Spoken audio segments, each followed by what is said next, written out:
This is Tim Willis, an armed only with copy of OBS and built-in laptop microphone. This is another video of the Nomad Funnelhacker.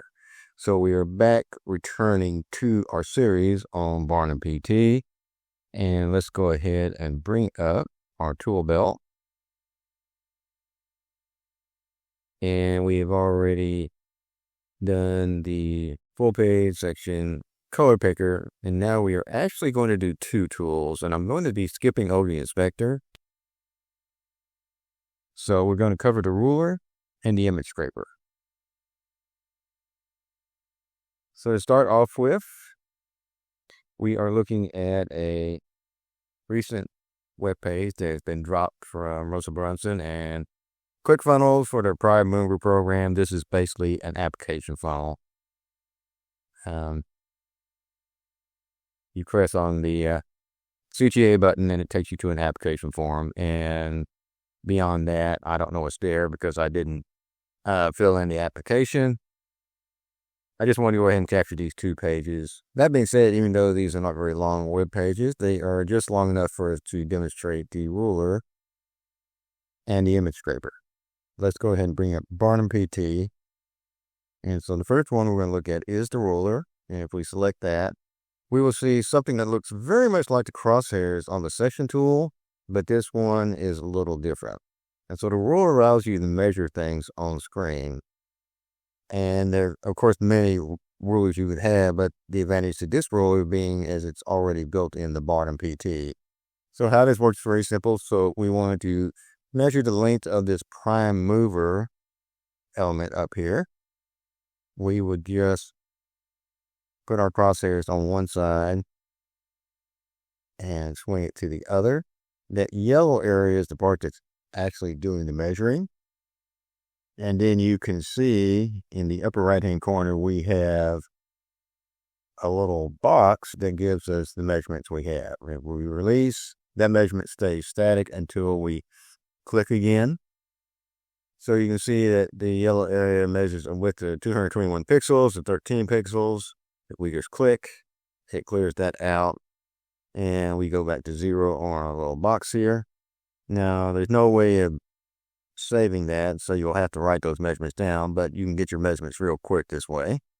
Now, the other thing you need to be aware of when you're using a ruler, if you want to measure height and width, then you need to cover both areas. So let's say we want to get the approximate length of this CTA button down here. We would want to, first of all, go the full height and then go the full width before releasing. And then you see we have a width of 606 pixels and a height of 68 pixels. Now, you also have your X and Y coordinates here, which seem to change. So I guess that gives you your X and Y coordinates on the screen. I'm not seeing, as far as myself, would that be that helpful, but that's what it does. Now, if you want to completely get out of the ruler and go back to your web page without the ruler, you just press the escape button on the keyboard and it goes away. So very simple tool to use. So now let's move on to the image scraper.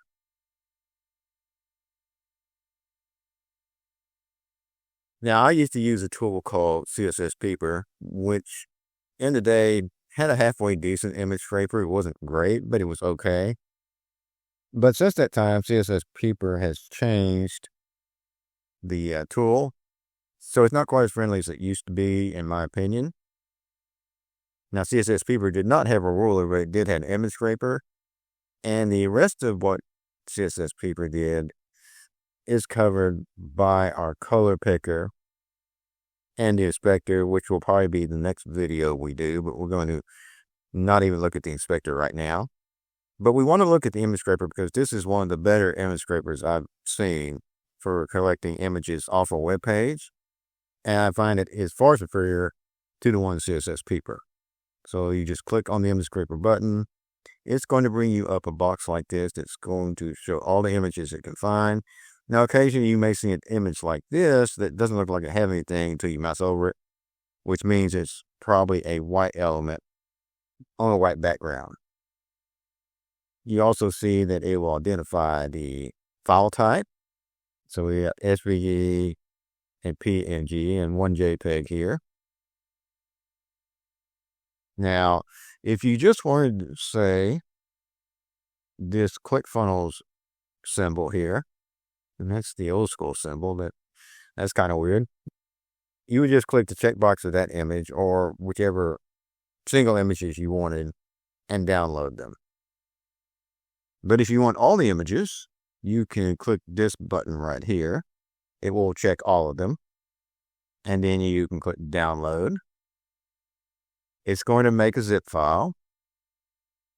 And so we will drop that zip file in this folder right here, which has nothing else in it. Let's go ahead and change the view. Now, it's always going to have this sort of Barnum PT something file name. I always like to change the name just to make it distinct. You don't have to do that. We'll call this PM image test. And the reason why you might want to do that is because if you have a funnel that has multiple pages like this one that has different images, you're going to have to download the folder for each page individually. And so you can label these page 1, page 2, whatever you want to do to make it clear which page it came from. After that, we're just going to do a extraction.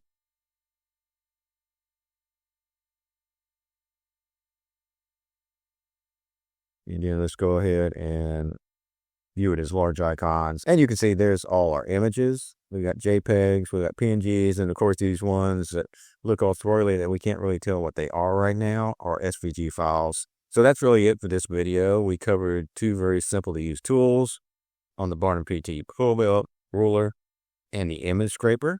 So that's the video for now. If you liked the video, please like and subscribe because we're all rearranging deck chairs on the RMS algorithm. And that, my name is Tim Willis, and I will see you in the next video in this series.